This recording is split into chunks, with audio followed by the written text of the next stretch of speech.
In this video, I am tackling my first tiling job, which is backsplash in my kitchen. Like every process, there are some things to know before jumping into this project, but overall, I was shocked at how straightforward and easy this project was. Let me show you what I learned in case you're looking to do backsplash of your own. In preparation for this project, I painted my walls down to the lower cabinet area. I killed the breaker for these outlets, then unscrewed them from the wall and left them protruding. If you missed my last video, I actually took this opportunity to install under cabinet lighting and to switch out the outlets from beige to white. There's a link for you down below if you want to watch that process.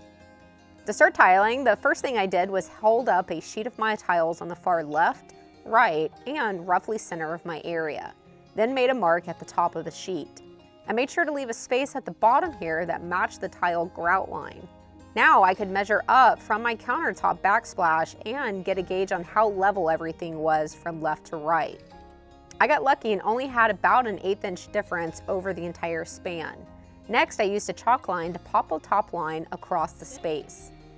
When getting to the microwave, I used the second tile of the sheet to make a mark on both the left and right of the unit, so that a separate line could be chalked for this space.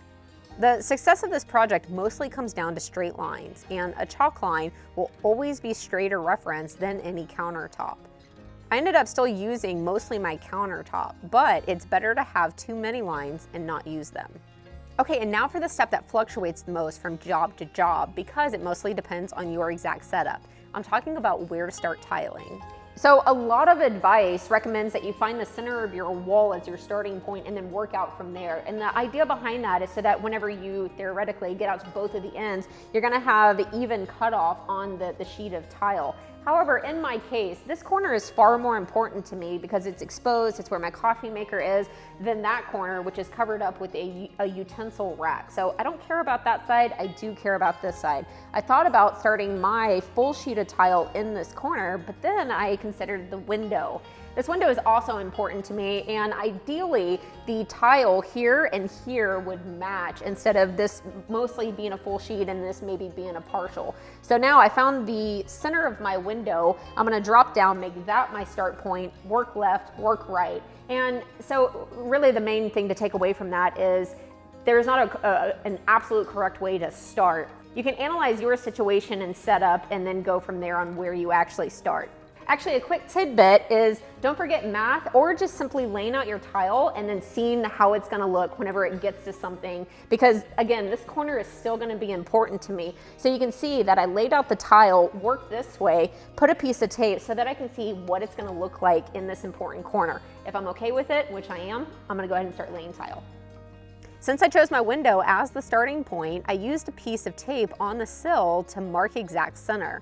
Then I dropped this line down to the drywall so that I could hold up my first sheet, center the grout lines to my pencil mark, then stick it in place. Cool, that's one, guys. That's not too bad. Well, that wasn't hard, so let's continue. There are a few things to pay attention to, so let me just rattle them off, starting with keeping the pattern. The pattern is very simple, and these sheets make it really easy to lay multiples at once. Use a box blade to simply cut off whatever tiles don't fit within the space, or to cut off any tiles in the sheet that will need to be cut in order to fit. In this sheet, I cut off the tiles that would hit the sill, the outlet to the left, and the tiles that would terminate into the window. This way, I could lay all of the whole tiles before filling in with the patches. Spacing. When placing your next sheet or even your next individual tile, pay attention to the spacing and try to match the predetermined spacing of the sheet you bought. Note that they do make spacers you can buy and use to take all the thinking out of this job, but I chose to do it by eye instead. Make sure to also leave an even space at the bottom of the tile instead of resting it on the counter. This will later be a caulk joint instead of grout, so if you have some compensating to do for keeping things level, then know that you have room here to play with. When working around outlets, remember that the faceplate will later be installed, so you don't have to get these lines perfect. With that, place the factory edge out in the visible area and the cut edge in where it will be covered up later. Now let's talk about cutting. You can get fancy with tools here, but I used a $40 snap cutter, which is perfect for most jobs unless you're using special material or have really small tiles. There's no dust, it's very little noise, and it doesn't require water. The second tool I used was nippers. These are handy for tidying up lines the snap cutter isn't able to cut cleanly. So if investing in expensive tools for one job is stopping you from doing this project, know that there are alternatives.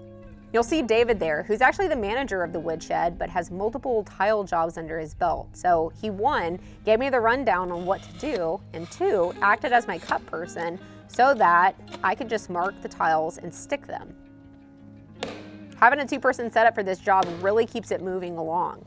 I'm sure you can figure out marking on your own, but I would simply hold up a tile to the area it needed to go around and mark the obstacle that needed to be cut out.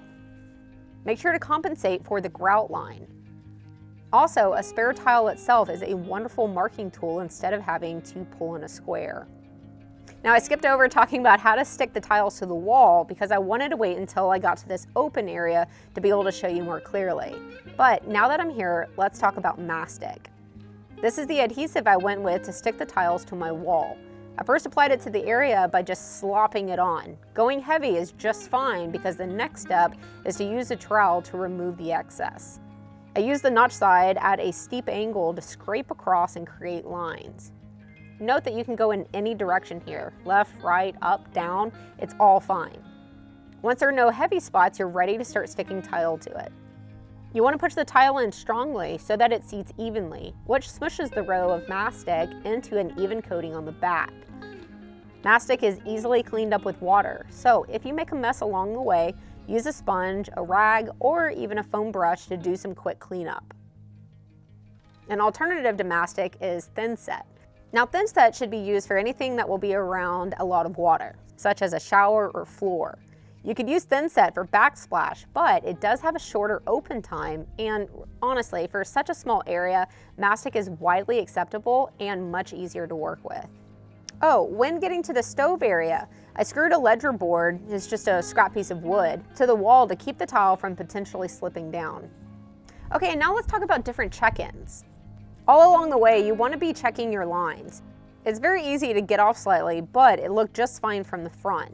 So every few sheets, you can hold a level up to your lines and easily see if you're getting off and where you need to adjust.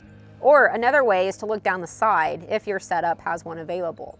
David could look down from the right and call out which tile needed to be adjusted and in which direction. Actually, I think the one to the left wanted to come up is what really needed to happen. How's that? When getting to the end of the big sheets and patches, the last fill-in were these slivers all along the very top edge, right under the cabinets. I wanted to keep the fullest tiles at the most seen place, which is the bottom and the middle. The small slivers like these were stuck in place by applying the mastic directly to the back of the tile. Pros call this back buttering, which I think is a funny term. So I would back butter the tile, then insert it into position. And what a big difference that alone makes. Mastic has such a good long open time that you do have a good amount of time to move things around. But once things are as you like, then that needs to sit overnight to fully dry before moving on to the next step, which is adding grout to the lines in between all of the tiles. Note that grout comes in different colors, but the process is the same regardless. On grout, you can go cheap, but I would recommend buying quality here. The lower cost ones often have inconsistent coloring that will be very visible once you're done. And honestly, folks, you don't want to get this far and not love the final look. Also, look for something that is stain resistant, especially if you're going with a lighter color like me. For the process, it's just a lot of smooshing in and then wiping away. I switched out my tool from a trowel, which has a hard metal bottom, to a float, which has a soft bottom. You can scoop out the grout after following the mixing instructions and smash it into the cracks and lines. You can go in any direction, you just want to make sure to really pack it in. Once the lines are filled in, you can use the float to wipe away the majority of the grout on the face of the tiles. You don't have to get it 100% here, but the more you remove with the float, the less you have to remove with the sponge, which is the next step. I bought 3 sponges in a pack, and I would recommend doing so because you're going to use them all. Dip the sponge in a bucket of water and then wring it out as much as you can, then start wiping. I would use both sides of the sponge for the cleanup, and even the edges. Then I would switch to my second sponge and repeat before cleaning both and repeating again. If you have a second person, then one can be cleaning the sponges while one wipes and cleans the tile.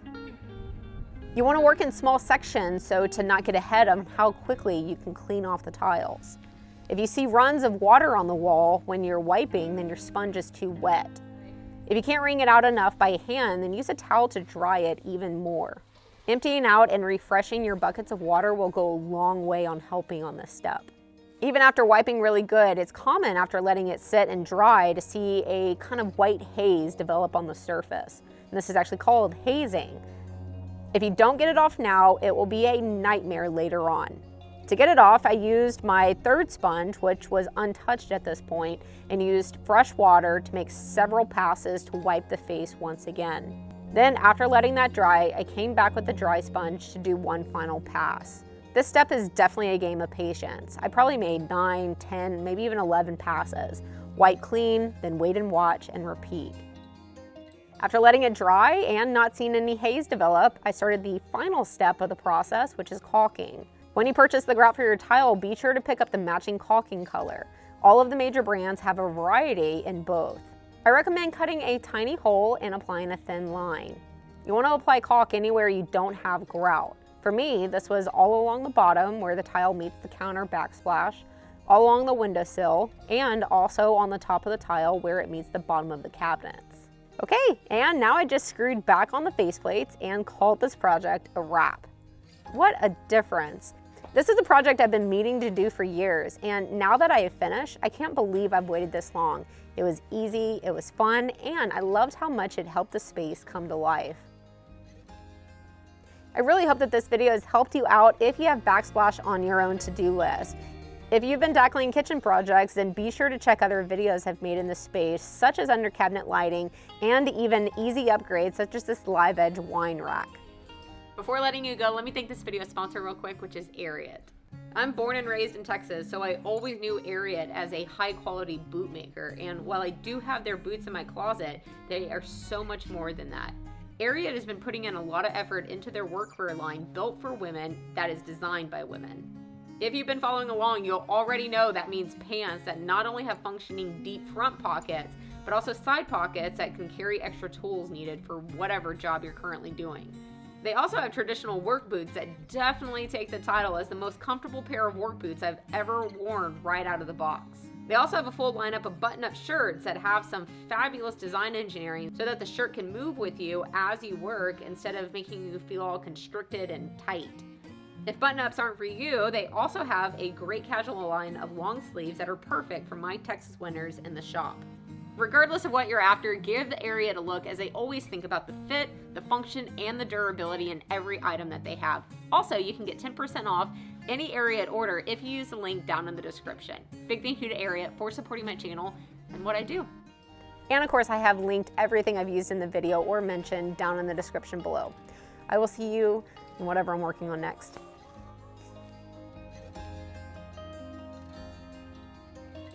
If you are looking for some great sawhorse plans, then I have a link for you right here for this one, as well as 2 other variations. This one's cheap, it's sturdy, it's very quick to put together, and the thing that I like the best is that it's foldable.